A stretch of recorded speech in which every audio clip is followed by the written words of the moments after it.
Greetings, unsettled souls, and welcome to The Correct Views. Sam I.B. Gangi reporting for the Media Speaks, and we are going straight into this Ebola update. I do want to let you know two things. First of all, the entire show is not Ebola related. You're going to want to hang around for one of the dummies of the day at the end. Second of all, what have we had this month? If the Ebola, bleeding out the eyes, which I'm about to be reporting on, if ISIS beheading 700 people, you've got the murders in Canada being blamed on everyone. If you need a break, but you still want the news, on Halloween, I will be pre-recording the show. I am uploading an entire video that I will be doing in different imaginary characters that all work for The Correct Views. Why? Because I love acting and I never get to do it. Those of you that watch the show here, it's pretty much me. You either love me or hate me. This is who I am. I don't hide it. So if you need a break and you want some different things, then make sure you're here on Halloween night, because I'm going to be uploading a video. All the news is going to be real, but it's got to be a little more lighthearted than this. Why? Because this Ebola update is not good. This is not good at all. We're doing an entire Ebola update the day before Halloween, and this is not lighthearted in any way, shape, matter, or form. Christina Sarich, Prison Planet. Insurance companies begin writing Ebola exclusions into policies. It started with, if you like your insurance, you can keep your insurance. Yeah, if you want to spend 3 times as much for it.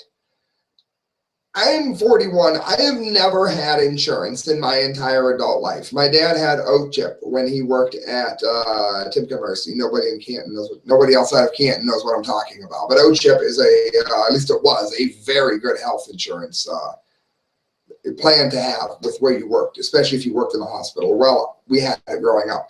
When I turned 19, I had no insurance, none whatsoever. And then I finally got insurance about 1.5 years or 2 years ago, when I finally became something other than absolutely poor.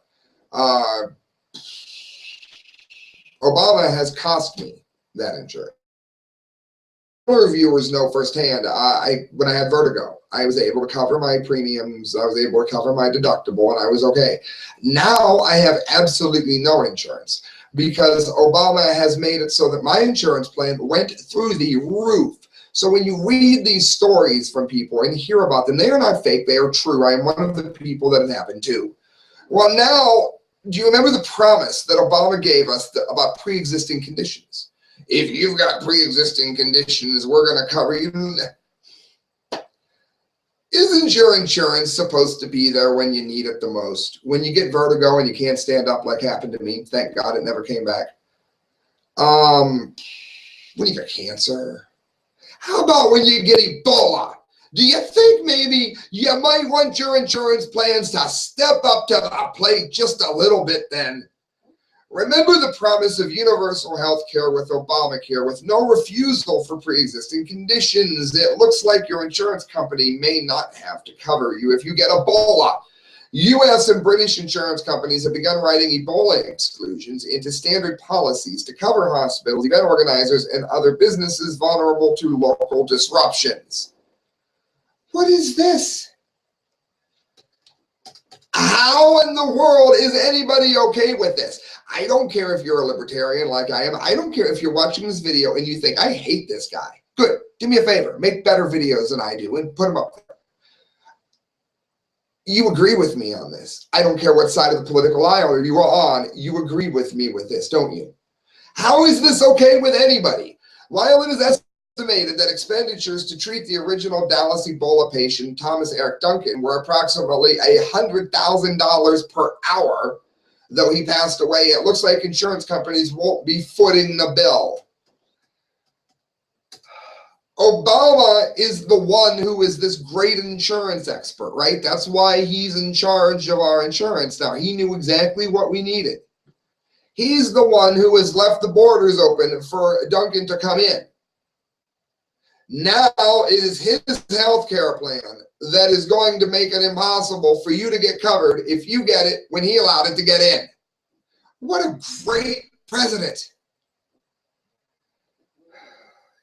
Obama originally refused to set up travel restrictions in West Africa. I just mentioned that. No sense in reading that. Gary Flynn, an event cancellation broker at Jordan Lynn Thompson Group PLC in London, said what underwriters are doing at the moment is they're generally providing quotes either excluding or including Ebola, and it's much more expensive if Ebola is included. Now, am I one of these people that think that Ebola was created? No. Why? Because I know a little bit about history. I know that it's very likely that Ebola is what wiped out ancient Greece. That means Athens. That means it was not man-made. However, I would not be the least bit surprised if man and governments have altered it to make it more deadly. In any event, there's a lot of money to be made off of it. Am I saying that they won't? Both sides of it. I wouldn't be surprised, but I'm not going to come on here and risk my credibility by saying that that's what it is. But I am going to go on record for saying that they are using this no matter what, whether they wanted it on purpose, they're using this. This is a mess. Again, the vaccine comes out. What are you going to do? If they allow an Ebola outbreak to go crazy in the country, then you're going to want the vaccine, even if the vaccine has toxins in it. Taken it if they hadn't allowed the disaster to enter the country. So you can see how they can talk people into getting vaccines when they don't want to. Again, did they plan it? No, but it's clearly being used if they didn't. That's just like sinful. That's vile to even read. You can't even believe that's true. This is the Ebola story doesn't smell right. The only intelligent and responsible policy is to stop all commercial flights to, I hate when pages refresh. I want to read her tagline right. Flights to all Ebola areas. Friends, this is Paul Craig Roberts from InfoWars, and this is plain logic here. Again, it's nothing to do with which side of the political aisle you're on. You could be a raging communist and be listening to this right now and going, you know what, that guy in the black shirt has a point. Because this isn't political. This is just common sense. You want to live your life. You don't want boneheaded policies to prevent it. The federal government has announced that thousands of additional U.S. soldiers are being sent to Liberia. General Gary Valesky said the troops would stamp out Ebola. Now, again, I have said repeatedly, I am in favor of setting up hospitals, MASH units, things that people would volunteer to do. And I think that if you work in the military in a medical environment and you've been trained to deal with things like malaria, cholera, Ebola, then you being sent there isn't necessarily a bad idea. In my opinion, feel free to disagree. I understand why you disagree, and I get your point. That's not what's happening here. They're sending people that have no more idea what the hell they're doing over there than I do. And I have no business being there. That's why I'm not trying to go. Why? Because I'm not going to help anybody. All I'm going to do is sicken people. If you don't know what you're doing, you make it worse. It says the official story is that combat troops are being sent to build treatment structures in those affected with Ebola. Combat troops. That is the dumbest thing I've ever heard. That is why people are wondering if maybe Obama isn't trying to spread this, you know. And there's a million conspiracies. Why? The Georgia Guidestones, the eugenics, blah, blah.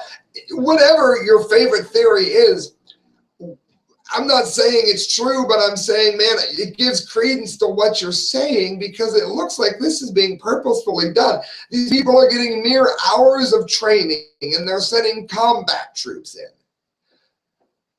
I'm in favor of aid from people that want to go and people that know what they're doing, not sending in somebody that was trained to fight in a medical environment that they have no idea what they're doing in. Why combat troops, it says? Why not send a construction outfit, such as an engineer battalion, if it has to be the military? Why not do what the government usually does and contract with a construction company to build the treatment units? Additional thousands of troops results in very large, inexperienced construction crews for 17 treatment units, and it doesn't make any sense. Stories that don't make sense and are not explained naturally arouse suspicions such as, are the U.S. soldiers being used to test Ebola vaccines and cures? It mentions that there have, again, I'm not saying it is, but I'm letting you know why they're asking the question, so don't zone out, just hear me out. It says, uninformed and gullible Americans would respond that the government would never do that to its own soldiers and citizens by using them as guinea pigs. Before making a fool of yourself, it says, take a moment to recall that many experiments in U.S. government was conducted on American soldiers and citizens. For example, search this online. It says the unethical human experimentation in the United States, or human radiation experiments, and you will find that the federal agencies such as the Department of Defense and Energy Commission have exposed U.S. soldiers and prisoners to high levels of radiation, irradiating the testicles, that is the cojones, of males, and tested for birth defects, and they find that there was a very high rate resulted. Irradiated the heads of children, fed radioactive material to mentally retarded children. How bad is that for you? Go look up Silkwood, the movie. Watch it. It's a true story. Look up radioactive disaster Brazil. Look what high radioactivity does to a community. It's a true story. They were irradiating the balls of men and testing what happened when they had kids. This is all fact. Are they doing it with Ebola? I'm not going to say that they are, but it certainly doesn't smell right, to quote the first story, wouldn't you say? This is a short one. You can get Ebola from a toilet seat. At first, I was not going to report on this at all, and then I looked it up because, again, if I have my credibility ruined, I have nothing. This actually holds up.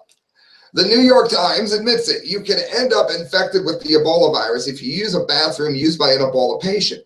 In general, the disease risk of toilet seats is overrated, but you probably can get Ebola from a toilet seat. But the risk is not so much the seat as it is the whole bathroom itself. Not just any bathroom. The risk would come mostly from the bathroom that an Ebola victim with an infectious disease phase has recently used. The field hospitals run by Doctors Without Borders in Africa are laid out so that patients who definitely have Ebola never share toilet facilities with staff members or with patients who are only possible cases. Dr. Donald McNeil Jr., writing for the newspaper, says modern toilets are especially dangerous, and this is why I left it in the report. Listen to this. In modern buildings, toilets that flush loudly and powerfully are a risk in and of themselves. The flushing creates a mist of droplets that splash onto the face and hands and may contaminate other surfaces, like splash up, hit the toilet paper dispenser, and then you touch a bit of the water. And it says, should we expect a CDC bulletin on this? So it's not that you're going to sit down and it's going to jump through your butt cheeks and get you sick, but because of the way it was laid out, I felt that that needed to be mentioned. One more on this, Washington's blog. CDC says Ebola droplets can only travel 3 feet, but MIT research shows that sneezes can travel up to 20 feet. Remember Obama saying that you couldn't catch it on a bus? Yeah, because, nobody ever sneezes on a bus. Friends, listen to this. This week, the Centers for Disease Control, and notice it never says prevention anymore, admitted that Ebola can travel through the air in aerosols. That means making it airborne, but claims that it can go no more than 3 feet. Well, let's check the math. CDC and the World Health Organization, as a link to prove it, admit that Ebola can be spread through sneezing and coughing. Think the flu. But the CDC itself admits that flu droplets can travel 6 feet. Mythbusters demonstrated that sneezes can nail people 17 feet away. But engineers at MIT, that's quite a source, show that sneezes can actually travel 200 times further than previously thought, up to 20 feet. How? Gas clouds. The study, again, it's MIT, before you zone out and question me on this all night long. But the study changes our current ideas of how far germs can spread in aerosols, such as coughs or sneezes. Mary B. Farone, PhD, Associate Professor of Biology at Middle Tennessee State University told weather.com. We used to think if you could see the spray, that was the limit of the decimation. But this study shows that tiny particles such as bacteria and viruses can spread much further on gas clouds. MIT explains. A novel study by MIT researchers shows that coughs and sneezes have associated gas clouds that keep their potentially infectious droplets aloof over much greater distances than previously realized. What's that mean? It means that all those studies that you've been hearing about sneezes and coughs in regards to the 90s outbreak of Ebola or the 70s or 80s outbreak of Ebola is not currently applicable because we now know things that we didn't know then. When you cough or sneeze, you see the droplets that goes on or feel them if someone sneezes on you, says John Bush, a professor of applied mathematics at MIT and co-author of the new paper on the subject. But you don't need to see the cloud, the invisible gas phase. The influence of this gas cloud is to extend the range of the individual droplets, particularly the small ones. Indeed, the study finds the smaller droplets that emerge of a cough or sneeze may travel 5 to 200 times further than they would if those droplets simply moved as groups of unconnected particles, which is what previous estimates had assumed. So don't listen to the old studies on Ebola. The tendency of these droplets to stay airborne, resuspended by gas clouds, means that ventilation systems may be more prone to transmitting potentially infectious particles than had been suspected. The study finds that droplets 100 micrometers or millionths of a meter in diameter travel 5 times further than previously estimated, while droplets 10 micrometers in diameter travel 200 times further. Droplets less than 50 micrometers in size can frequently remain airborne long enough to reach ceiling ventilation units. Doesn't that make you feel great at the airport or in the plane? Friends, you're listening to The Correct Views. Sam IB, reporting for the Media Speaks. There are 2 more stories to get to. The dumdies of the day. And you don't want to miss them because they're really dumb, so don't zone out. I just want to let you know it is the last weekend of Cedar Point. They do not open again until May because we live in Ohio, the land of ice and snow. If you can even get a room this late in the season of Halloween, to go to Halloween weekends at Cedar Point, to go see Ghostly Manor, rated one of the best haunted houses in America, you're going to spend a fortune. It's going to be $150, $200 a night at the Breakers. It's going to be $80 or $100 at every other place, unless you go to the Seacrest Motel. Call Vicky, call her now, and let her know that you heard about it on The Correct Views, TCV. Tell her Sam sent you. You're going to get a deal that is going to wipe the board with the price of everybody else in Sandusky. Go up there. It's awesome. Make sure you ride the Top Thrill Dragster. Friend, two more stories to go. The dumdy of the day. There's 2 dumdies of the day. A CNN reporter returning from Liberia was horrified by lack of airport Ebola screening. Mikhail Phelan, I expected that they were going to take my temperature and ask me lots of questions, but they didn't. Now keep in mind, this happened before the newest outbreak in New York. This was dated October 6th. The CNN reporter returning from Liberia says that she was shocked by the complete lack of screening at all at the Atlantic Airport. Speaking with HLN's Robin Meade, CNN senior medical correspondent Elizabeth Cohen revealed the horrifying incident in detail. I expected that they were going to take my temperature, which they are now doing. That they were going to ask me lots of questions, but they didn't, Cohen said. Troubled by the lack of questioning, Cohen revealed her role as a journalist covering the Ebola outbreak, assuming that an enhanced screening would then take place. She said where she was from and what she was doing, but they said they got an email about it, didn't know much about it, and went and conferred with someone else that didn't know and said, what am I watching for? And they couldn't tell me. And the same thing happened to the person that was traveling with them. The only thing that we've changed since then is we're now taking their temperature.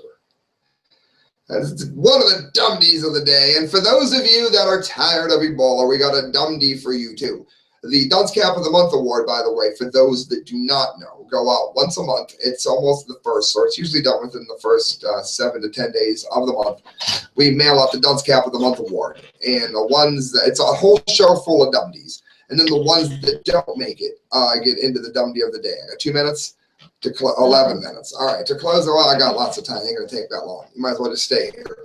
Introducing car condos. Baby boomers embark on one last misallocation of capital binge by purchasing $600,000 garages. How many of you remember the other dumdie of the day I did when we had the, I think it was last month on the Dunce Cap of the Month Award that we covered the $1 million parking places? Remember the poor door? All right, listen, the most significant challenge of our times relates to the ongoing theft of society's wealth across the board by a very small group of people known as oligarchs and the super rich or the overclass, etc. Whatever you want to call them, it says this group is hell-bent on using political cronyism in faux democracies across the globe to aggregate all of the world's wealth and power, while concurrently implementing an Orwellian surveillance state. In other words, they want to take your rights away and put all the money to themselves. Says the above-mentioned clash between the oligarchs and the demoralized, that would be you and I, and confused citizenry, thankfully not us, will be the defining battle of our time. So why does all this matter? Because there are people that are buying parking garages. It says Bloomberg reports this. Eric Murphy's 4,500 square foot pad has a $900 bottle of wine cellar, gourmet kitchen, red Ferrari 430 parked by the sofa. This isn't your average man cave. It's a car condo at Adelmark's Plex. 40 acres, 6 hectares for you in Europe, of garages overlooking a wetland outside Minneapolis. Here boomers hang out with their cars, watch sports on TV, and commune with fellow auto enthusiasts. In other words, there's people lining up to build a man cave for $600,000 so that they can have their car by their sofa. Meanwhile, you have hospitals begging for money. Now, did I just talk about going to Kings Island, Cedar Point? I try all over the place. But at some point, you have to draw the line and just say that something is too expensive. You know what? If I had $1 million, I'd make sure I stayed at a really nice hotel with Crastel on one night, and I might get one of the $600 rooms, get a bottle of champagne, and live it up. The following week, I'd probably still go to the Seacrest Motel, because when you're traveling, you really don't see your motel. My point being, some people have so much money that they're simply throwing it away and spending it on the dumbest things, and that is why they win the dumdie of the day. Friends, good night. God bless. Make sure you donate to the show. You can do so at thecorrectviews@hotmail.com. Every penny you give to me goes towards a better show. It's brought to you in part by Mike McLaughlin, who you can find on Facebook.com, one of the best fiction and nonfiction writers of poetry extant today. And last but not least, friends, make sure, beyond all else, that you are here Halloween night. I've got something crazy planned. It's real news, I promise. Good night, friends. God bless.